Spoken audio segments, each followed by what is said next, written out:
microphone here. Test, test. Okay. I think we're going here. Good evening. I can't see not one of you. All right. That's okay. So if everybody leaves, I'm going to pretend like it's still a packed room. You always know it's a good introduction when you halfway through, you're like, damn, I want to hear that person too. It's me. I was not expecting that. Thank you to Clay in particular. I was caught off guard by this and was honored that students nominated me for something like this. You know, you never quite know in the classroom how you're received. You just kind of think, you know, they just want a grade. I don't know, they don't really like you, but something like this definitely confirms otherwise. Welcome to Hip Hop, the Frickin' Remix, reevaluating hip hop culture's origins and impacts. This is a subject that's very close to my heart for reasons I'm going to get into in a minute. We even got a real cool clicker, so we're gonna get with this. Let's see if it works. This is KRS-One. This is somebody that we've had an opportunity to have here at Fresno State a couple years ago, and he stood on this very stage as part of the Hip Hop Research and Interview Project. Okay. And as a matter of fact, we are doing the Hip Hop Research and Interview Project next week. We will be welcoming Chuck D of Public Enemy and Brother J of X Clan, plug. So March 5th. You can hear? Okay. There we go. Better? All right. So they'll be here next week, 5 o'clock, IT 101, and next Tuesday, March 5th.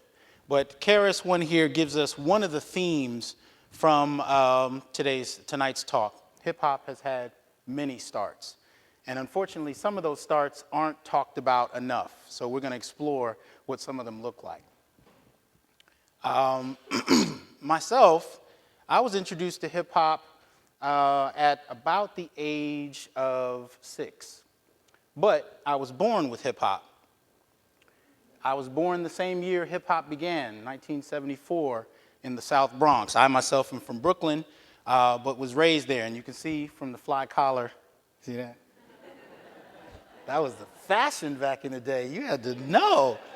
Have to give my mother props for that. But I was born with it. And I didn't know at the time, none of us did, that it would be something that would still be around years later. I mean, for the most part, we enjoyed it, we loved it, but, you know, none of us really thought about the long-term impact of it. And we weren't even really appreciating how powerful what we were doing was. My reintroduction to hip hop, or I should say my first introduction, was when I was in preschool. I was in a preschool in San Jose, California, and there the principal's son from San Francisco would come and hold dance classes there for us 5-year-olds, 4-year-olds, and so on. And he introduced us to popping and locking. And so that was my first introduction. But what was incredibly important about it was I had a chance to go to Colton, California, and I was introduced to some young fellas that lived across the street from my father who had decided that for one reason or another, they needed to throw me into a trash can. I don't know why they decided that. I didn't particularly look like I needed to be in a trash can, but it was something they decided they wanted to do. And different from other stories that begin like this, hip hop intervened. What started out in one vein is me about to get jumped and beat up, and it turned into a pop locking contest. And from there, I won, and I didn't get thrown into a garbage can. But what was interesting about that, what I did not process, is that was happening with hip hop all over the country. Instead of violence, young men in particular who were engaging this culture were starting to learn to find other ways to mediate difference, right? Whether it was rapping, whether it was dancing, they found other ways, even DJing, they found other ways to battle. Hip hop is a very battle-oriented culture. So in that vein, even at that age, I didn't realize that what we were engaging in had relevance on levels that I hadn't pondered, right? That you could actually dance your way out of a fight. right? And that's what people were doing. One of the things I do want to emphasize as we talk tonight, and this is particularly for the students who are still finding what they're into, finding their voice, finding yourself. I found mine in hip hop and didn't even know it. And 30-something years later, I'm still in love with it. And I hope that you will take tonight as an example of what finding your voice can look like and do it yourself. It's incredibly important for you to do so, and there's a power in it that I cannot tell you about. You have to experience it. So find your voice and use whatever you need to do so, okay? But why hip hop? Why study that? That noise on the radio that's on every time I'm flicking through the channels, why is that even important? Well, first and foremost, what you hear on the radio is a very different thing than the culture people have been living in, building for years, for decades. It's a very different entity, right? What you hear on the radio is much more about consumption, commercialization. But what people are actually doing on the ground in hip hop is creating an alternative paradigm for cultural interaction. I just gave you an example of that, right? As well as a grassroots anti-corporate globalization. There is a movement happening across the world through hip hop that is very much about finding ways to creatively express yourself outside of consumer culture and just really articulating ways of doing so that are based on real feeling, real people, and not these ideas about corporate globalization. So really, it's a completely different paradigm that people are working with. And it's incredibly important if you can look at the implications of it. Now, in my class, hip hop culture, we do that. We spend the entire semester looking at the different ways that people do that in hip hop. And so I want to kind of give you a touch of that tonight, and hopefully you'll get a chance to taste what you don't get on MTV and what you don't get on the radio. In its most bare bones form, what you see here is the structure of hip hop.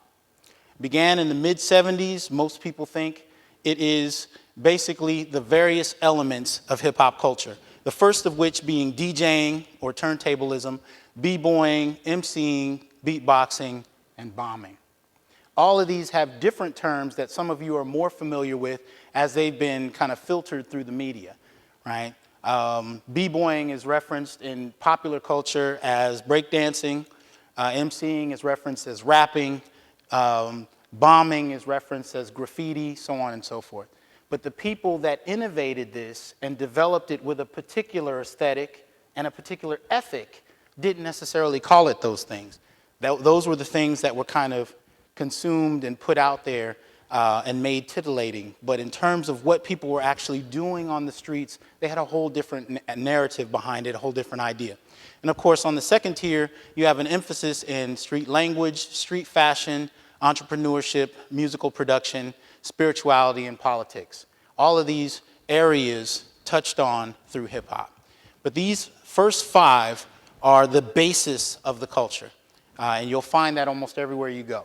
Hip hop in Cuba, hip hop in Brazil, hip hop in Germany, hip hop in Japan, hip hop in California. You'll find these elements linked together. And it begins with DJing. But as DJs begin it, I do need to give it a little bit of context. What's important to note about the DJs that started this in the mid-70s is they were pulling from all kinds of things, right? They were pulling from Jamaican culture, toasting cultures, where the DJs didn't just play music at the parties, they actually talked over the music and interacted with the audience while they played. And as they began to develop these parties in New York in particular, they basically used what they had access to. Now, you're talking about in the South Bronx in the early 1970s, you're talking about a population of people that had been, I mean, by and large, if you ever saw pictures of the Bronx in the 1970s, it looked like somebody dropped a bomb on the entire city. And economically, that is exactly what happened, okay? So by and large, the people that were there, the people that were left there, basically built from what they had, right? Record players, mostly their parents' record players, their parents' record collections, right? You're talking about an era where music programs in school are gone. Art programs in school, gone.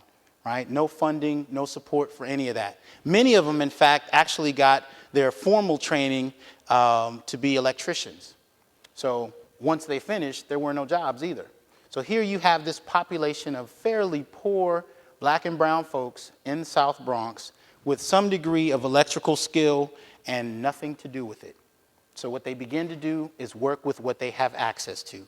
The home stereo systems, the home speakers, the record collections of their parents, they began to create entirely different soundscapes. As a matter of fact, what they began to do when they mixed records and pieced together sounds is restructure the idea of what an instrument is. They turned the record player from something that you just played for pleasure into an instrument itself, because they didn't have any instruments to play anyway, right? So in that, they used their creativity. And in so doing, by the time they started to produce in studios, what they actually began to do is take bars of different songs and make those bars into like keys on a piano. So if you sit down at a piano and you play a key, it plays one note. Well, what they envisioned was each key playing a 4-bar note of a song. So how can you mix those different 4 bars together and make new soundscapes altogether? So they began to envision music much differently than the way these kinds of pieces of equipment are designed to do. They even created songs with the tape decks in that time period. Now, one of the things they also did was they used their bodies, right? Not just the DJs, but the people in the culture. They used whatever they could to make music.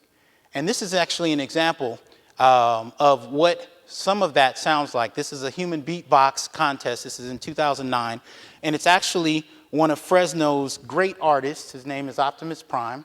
Had a chance to see him last week perform live at a concert. And I wanted to give you just a taste of what this looks like. This is a beatboxing battle, so there are 2 people, and Prime is the second person. But I wanted you to see what kinds of sounds people figured out how to make with their bodies if they had no access to anything else.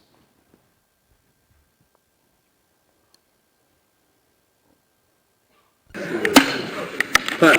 Round 2.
Because no one's ready to deal with me.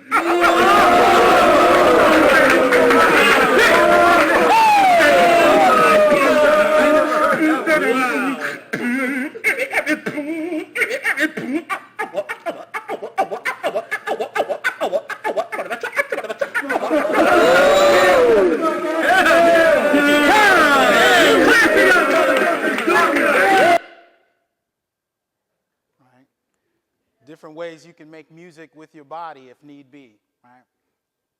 And in so doing, I think a couple of things are pointed out here. The body in hip hop becomes a form of technology in and of itself, right? or it's not just about the equipment you have, it's about what you can do with it, right? Creativity as the most advanced form of technology, not just the equipment itself. And this kind of contrast, now, and I do need to point out a contrast, as they are making music with whatever is available to them, creating art out of nothing, they're also making an argument about what music is supposed to be, right? The idea that you make music out of music is not something that was well received, especially by some of the older artists that they were using this music from, right? But the idea that you can make music out of previously recorded music and make something entirely different, turning things into instruments that never were supposed to be used that way, and completely transforming the scape of what that should be. And the same thing happened when it came to bombing or graffiti, right? Piece you see on the right, growing out of time, and I could have showed some older pics as well, but just looking at what people are doing with the visual image. And graffiti, as you know, being placed on public spaces is the basis of the argument that there needs to be a question about who gets to use public space in certain ways. The image on the left is Times Square. And graffiti artists would look at this and say, that's just one type of graffiti versus another, right? But as long as you're Virgin, you're Kodak, you're McDonald's, you have the right to put up whatever graffiti you want, wherever you want. But coming out of the Bronx, coming out of New York in a particular time period, sometimes the graffiti of just saying, I exist, was important, right? So even the graffiti artist in hip hop represents a different paradigm shift, making an argument about what the dominant culture is doing and making an argument about the people that live in certain areas being able to use their public spaces in non-traditional ways. This aesthetic is in each area. And then we get to dancing, which some refer to as physical graffiti. Now in hip hop, in the 1970s, you have what is generally referred to as b-boying, coming out of the early 70s with African American kids and then having it kind of taken on by Puerto Rican kids all the way up through the late 70s and 80s and having them perfected. So again, a contrast with the dominant culture. What is dance and what isn't? Who gets to call it what it is? Who gets to do it? Where can it be done? Who has the right to call it dance? These kinds of arguments are being made. But at the same time, if not a little bit earlier, California is also doing some things. We're going to talk about in more detail in a moment.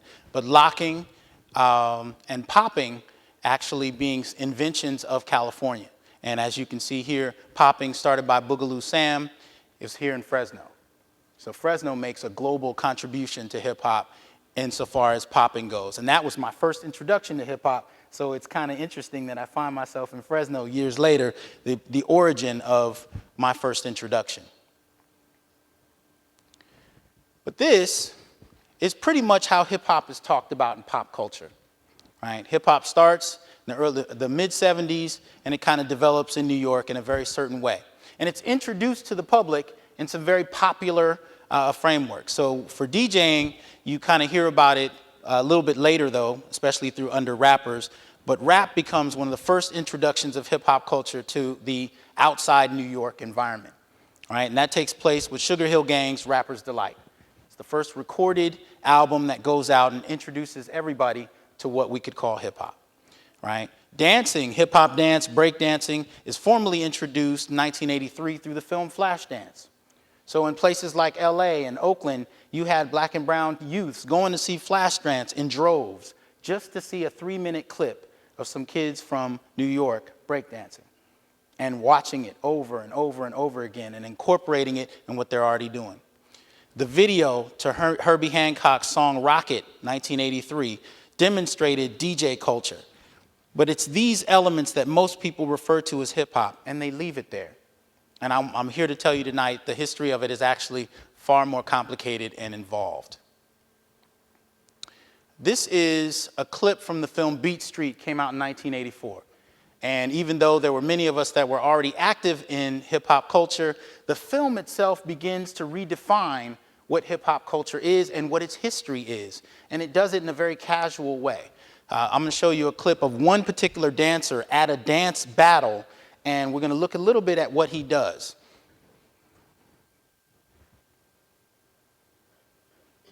Let's see, here we go.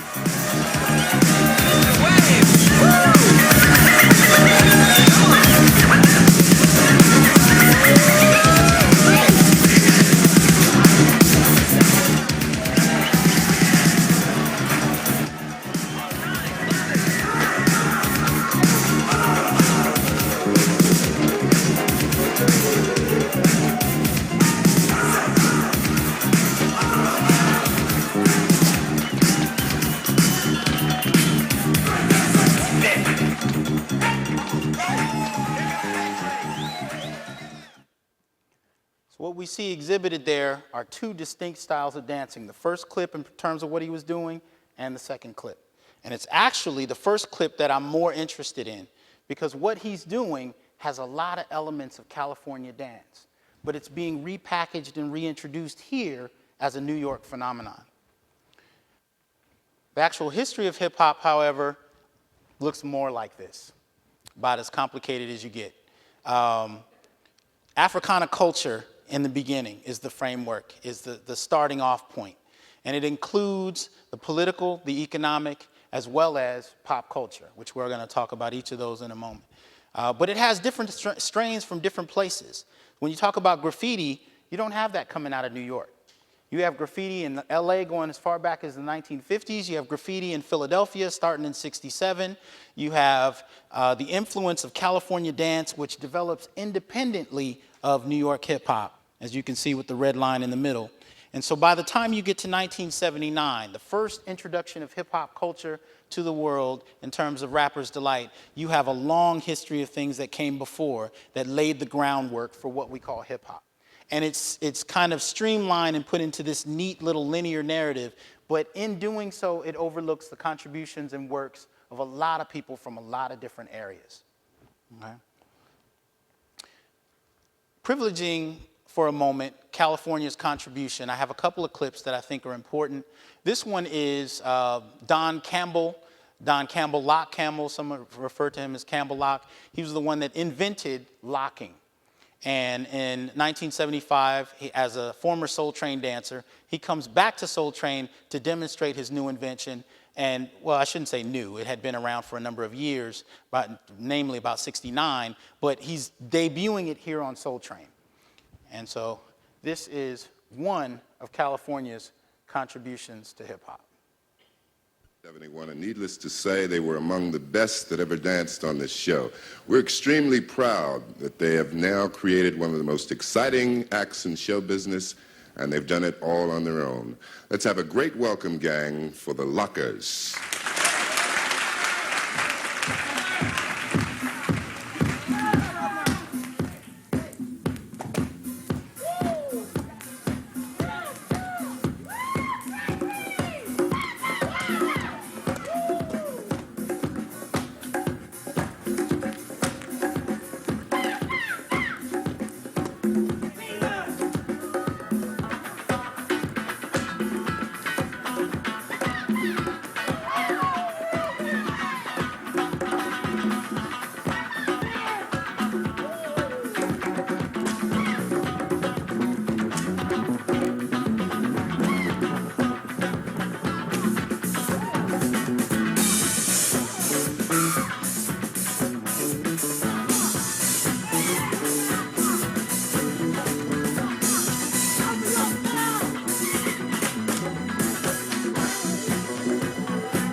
So Don and a number of others actually come out of a time period where Soul Train didn't pay any of their dancers.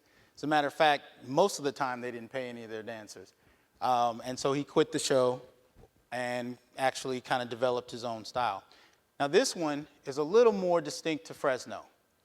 This is Samuel Boogaloo Sam Solomon and his crew, the Electric Boogaloos, formed in 1977. And what they introduce is poppin', which is distinctly different from locking, but it's a particular development that's brought about through Fresno. And I wanted to play it. It's a little longer than the other ones, but I thought Fresno might enjoy seeing its own history. Ooh, how about it for him, gang?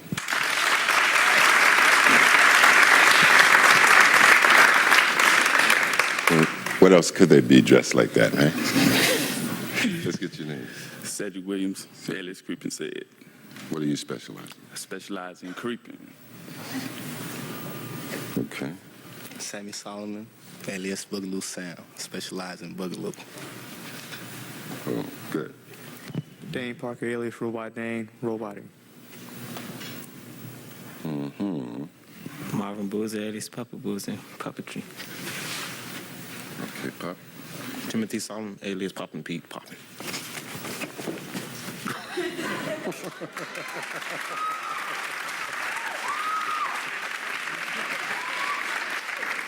Okay, as you may know, these very creative young men have invented a dancing style that's becoming very popular, and it's described as popping or boogaloo or creeping. Creeping. Right, creeping, Sam? Creeping And they'll Sam. do it this time to the Bar-Kays. Here we go.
Fresno hip hop.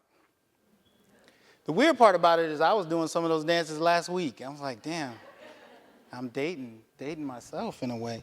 But what you had a chance to see was Fresno's contribution to hip hop culture. And the clip that I played earlier from Beat Street, although you have to spend some time looking at it, you can see elements of it that pulled from a lot of different places. And we're going to talk a little bit as to why. When I was a kid and hip hop came around, now being in California, you didn't really get hip hop on TV. You didn't get hip hop. I mean, at the time, MTV wasn't even playing black artists. You wouldn't even see Michael Jackson or Prince on MTV at the time. And that was a huge issue before MTV decided to do so. So much of the time, when it came to hip hop, you got your introduction to it through family reunions, through firsthand contact with people. Somebody had a cassette, or they showed you a dance at a party, at usually a house gathering. You know, the older folks would be in the back playing cards and laughing at the kids. The kids would be in the living room dancing, and they would be exchanging some of the latest dances that came out. So hip hop's first introduction to many of us, particularly here in California, came about through non-traditional means. And what I always found interesting about it is by the time New York hip hop comes out and is formally introduced, it catches like wildfire all across the country. And I was always curious about why. Why did it seem to make so much sense? And I'm telling you, the first time I actually saw somebody spin on the floor, saw somebody popping and locking, it just made sense to me. And I didn't know why, especially at the age of 6 or 7, right? But this is actually why. When I talk about this in my book, You Must Learn, I talk about the transcontextual meta-imaginary. Basically, what I'm saying here is there are reasons why hip-hop catches fire the way it does. Because by and large, the communities that are connected across the country have a shared context that's a little older than many of us actually think, that goes back to slavery in certain respects and comes all the way forward. By and large, when you're looking at hip-hop communities in the 1970s, they're 1 or 2 generations removed from the South. And for African-American communities, the South, from slavery all the way up to about World War II, is the principal place where most of us find ourselves. So this cultural space provides a sort of framework that kind of lends itself out later. And I talk in the book about each of the different stages of the African-American experience that allow for this kind of spread of something like this, okay? Let's see. The first of which, looking at the slave trade, or the Maafa, a Swahili word, means great disaster, you can kind of see some of the elements that would allow for a shared context, right? Where you're talking about the actual enslavement process as a shared experience, but also in North America. Scholar Joseph Holloway, who does his text called Africanisms in American Culture, talks about how many African Americans actually come out of a shared regional area of West Africa, and then in that space, generally referred to the ethnic group of the Bantu, share a variety of elements: religious perspectives, cultural frameworks, folklore, storytelling, naming practices. It's this kind of matrix that the African American community actually can pull from in a certain way. But there's also the shared experience of living in the South, the shared experience of living in the same conditions, whether it's formal slavery or the sharecropping that comes later, and the responses to those living conditions, whether it's the blues or whether it's the church tradition. By and large, the majority of African American society comes out of this experience. And even in the activism of the late 50s, the 60s, and the 70s, this shared experience provides a context yet again. Right? Here, the protest aesthetic of the civil rights movement is something that hip hop absorbs.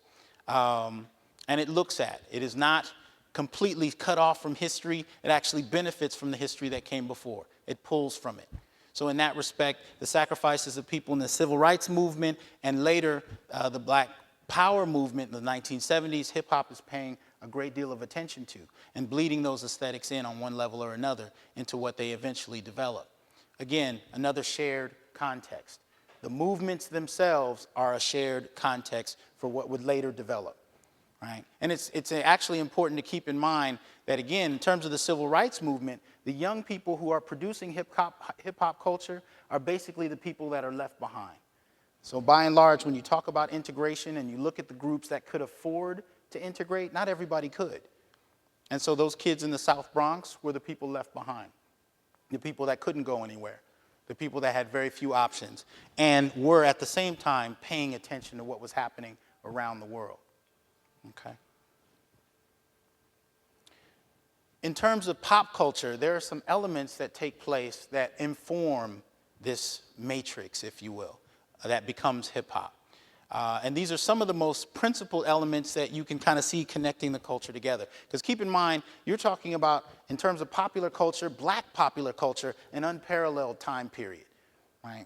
You have soul music, you have R&B developing, you have all these things that are from the 50s on providing a shared context, whether you are youth in New York, California, Texas, wherever you are, you're in some way connected to these national black popular culture ideas. They're coming out and they're forming a language, if you will. James Brown has to be probably the most significant individual prior to hip hop to influence what hip hop would later become. Most people pull from James Brown's music when they're developing as DJs and then eventually moving into making songs. James Brown becomes a key player in that. But even figures like Muhammad Ali, in terms of the poetry he would espouse at different points in time, we're actually going to hear one in a moment, that becomes a source of information. Soul Train is particularly important, aside from the fact that that's where you got the latest dances every week, whether you could do them or not, right? Soul Train was your introduction to it. Soul Train provided another shared context, right? Soul Train in and of itself started in Chicago, but moved to Los Angeles. And so in classic fashion, with all due respect to Don Cornelius, he never paid his dancers, but he brought in kids who wanted to be on TV and dance. And in Chicago, they had a very particular style of dancing. Well, the show wasn't national then. By the time it moves to California, it becomes a national endeavor. And he starts to bring in Los Angeles kids to dance. And in so doing, he begins to introduce particular movements to the Black Popular Culture Network. And in so doing, kids all over the country are now pulling from California dance styles to kind of frame how they represent themselves, how they express themselves in dance. So because of things like Soul Train and its national syndication, you have this introduction of a California aesthetic. And that becomes consistent. And people absorb it and re-articulate it no matter where they are. And they incorporate it with what they're already doing. So again, another shared context, right? Michael Jackson, the man was a single-handed force. And I'm not talking about Michael Jackson post-2000. I'm talking about Michael Jackson 1975 through 83. If those of you who remember that time period, it was like a whole different person, right? But Michael Jackson was a force that had a powerful impact on hip-hop. In terms of some of the things he did in relation to dance, as well as his appreciation for dance culture. Much of it, again, came from Soul Train. Jackson would talk about watching Soul Train on tour and mimicking those moves, incorporating them into his show, and further selling what he kind of pulled together out of movements like, or representations like Soul Train. What's happening? Fred Rerun Barry. Show you a clip of him in a minute. Huge contribution to hip hop culture, right? Even going so far back as '76 and earlier with the different locking traditions that particular individual, Fred Rerun Barry, was a part of, further introduced California dance into the national black cultural framework, right? And again, what I talked about a moment ago in terms of direct contact, these were the various ways that pop culture absorbed what would later be hip hop. But some of these elements, many of them, as you can see by the dates there, predating what you formally see coming about out of New York. Now, this is an example of what I call battle poetry. It is not something that rap artists look to and mimic per se, but it comes out of a much older tradition of signifying, snapping traditions. They're African-American oral practices. Muhammad Ali pulled from all of that. And in the 60s and 70s, most particularly, you had people that definitely reinvented the poetry movements. And in so doing, created an aesthetic, an appreciation for wordplay that hip-hop would absorb. So I'm not saying that Muhammad Ali was considered a rapper or people necessarily directly mimicked him, but it is to say that Ali, as an international figure, heavyweight champion of the world, had an impact because in so doing, representing himself the way he did and having no problem expressing himself orally and unapologetically just as with James Brown, he impacts what later would happen with hip hop. This is an example of at least the ethic of battle poetry. There's talk of a rematch with Frazier, and anybody who saw the first fight, I'm sure, would be, that's what they want to see, because it was a great fight. It was one of the best fights I've ever seen, I think. Are you going to make a prediction about your return? Well, I have a poem. Ah. We got 1 minute? 1 minute, The easy. poem goes like this. People say, what's going to happen? You meet Joe Frazier again. Here's how the fight's going to sound over the radio for those who can't afford to buy the expensive theater seats. And the fight goes like this. Ding, Ali comes out to meet Frazier, but Frazier starts to retreat. If Frazier goes back an inch farther, he'll wind up in the ringside seat. Ali swings to the left. Ali swings to the right. Look at the kid carry the fight. Frazier keeps backing, but there's not enough room. It's a matter of time. There Ali lowers the boom. Now Ali lands to the right. What a beautiful swing. And the punch lifts Frazier clean out of the ring.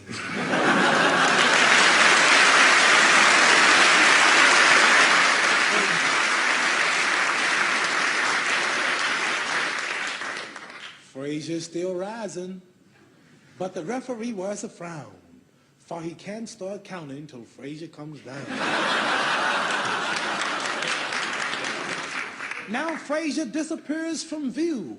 The crowd is getting frantic, but our radar stations have picked him up. He's somewhere over the Atlantic. Who would have thought when they came to the fight that they would have witnessed the launching of a colored satellite?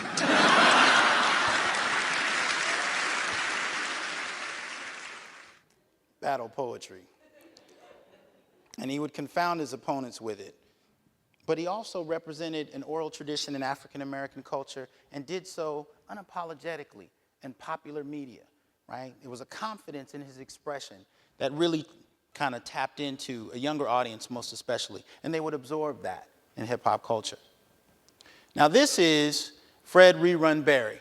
And I don't know how many of you are familiar with the show. By round of applause, how many of you know about the show What's Happening? Okay. Fred kind of introduces locking to a national scene. Now, you definitely had that with Soul Train. You had that with, really, Soul Train is the primary space where you saw it nationally. But Fred, doing it for 3 years, he almost did it every freaking episode. He really... but that was an important introduction because, again, it further sealed California dance into the framework, the imaginary for many that would call themselves hip-hoppers later.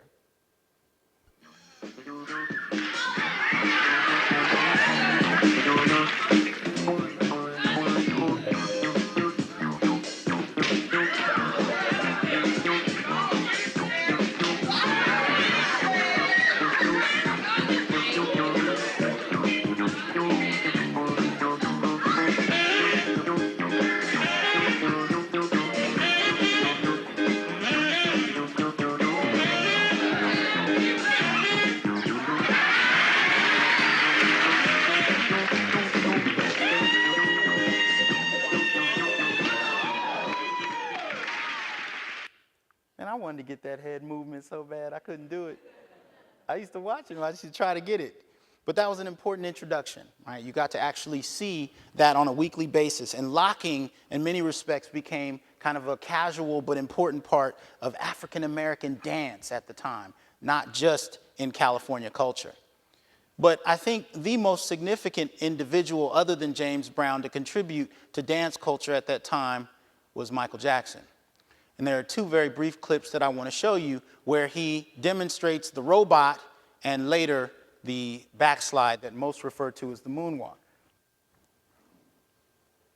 Now, Jackson invited artists, including Boogaloo Sam and artists, local California artists, to his house to teach him how to do a lot of these. So he would watch it on Soul Train, he would practice it, and then he would invite artists to his house to show him how to further do it. So again, being an international figure, he reintroduced California dance on a whole different scale.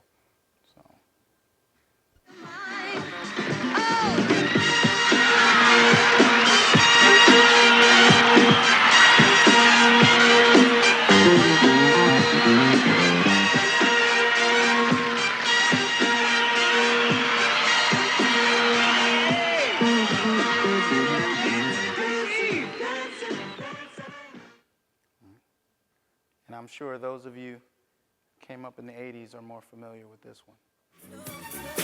She says I'm the one, but the kid is never the son.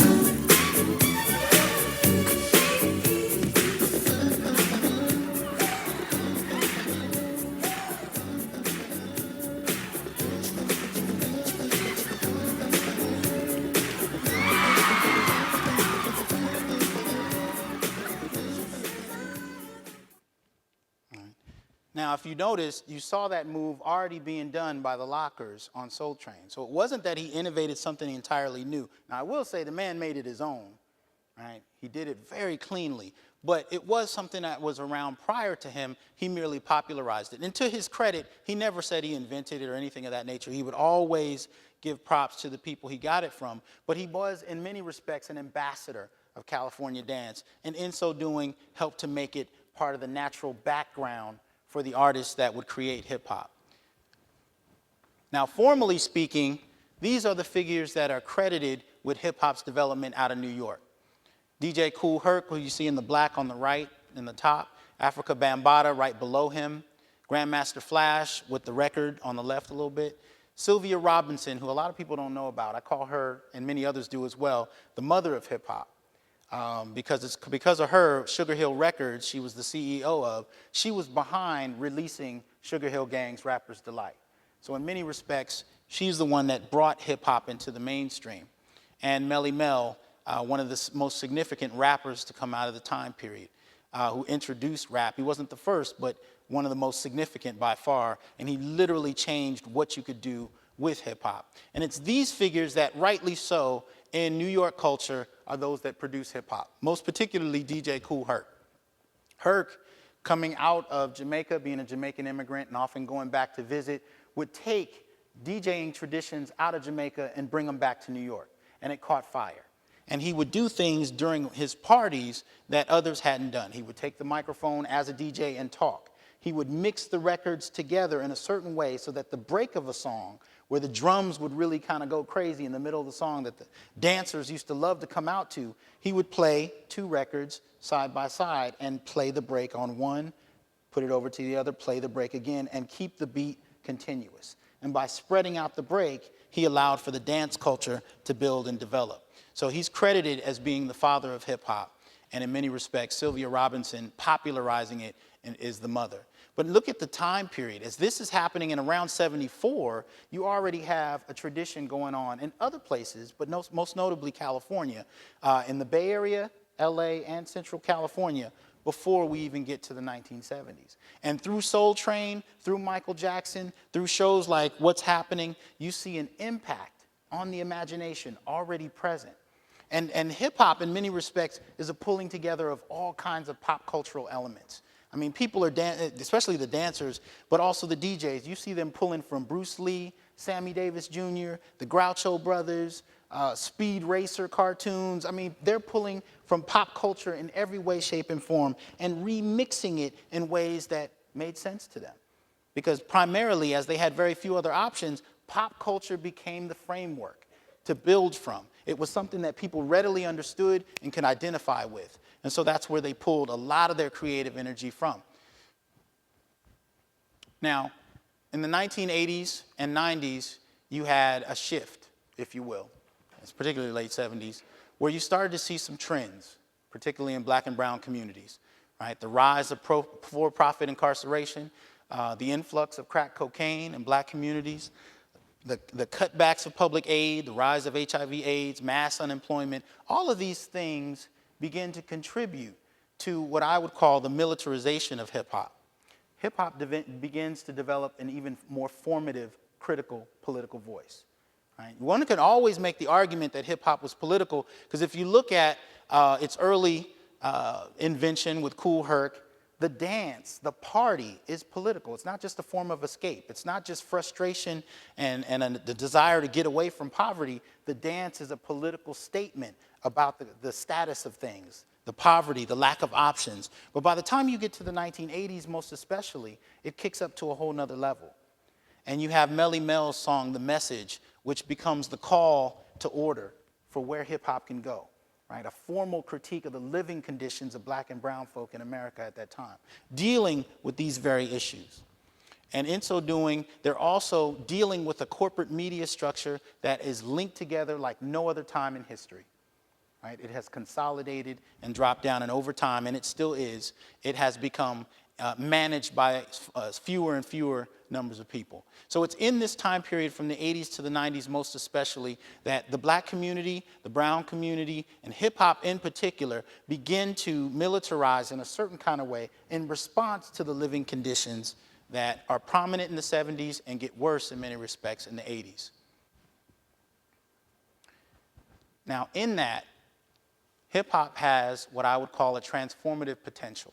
Because of its local roots, its grassroots kind of stance, there's opportunity for all kind of things to take place. Things that have been happening, but with people's involvement can definitely go to another point, right? It's become a space for unconventional discourse, right? I lectured at a conference in Texas a few years ago, American Academy of Religion, 10,000 people, right? I lectured on 3 artists in hip-hop who dealt with religion. And I had scholars in religion who had been studying for 30, 40 years asking me, who the hell is that? And it's nothing like seeing that, right? They want to know where to get the CD from Rakim. And it's like, really? You want a CD? Okay. You know, I wish I could have told them about it, right? But the space in hip-hop allowed for an unconventional approach to things like religion, politics, cultural practices, dance, and worldview in general, right? Hip-hop allows for that space.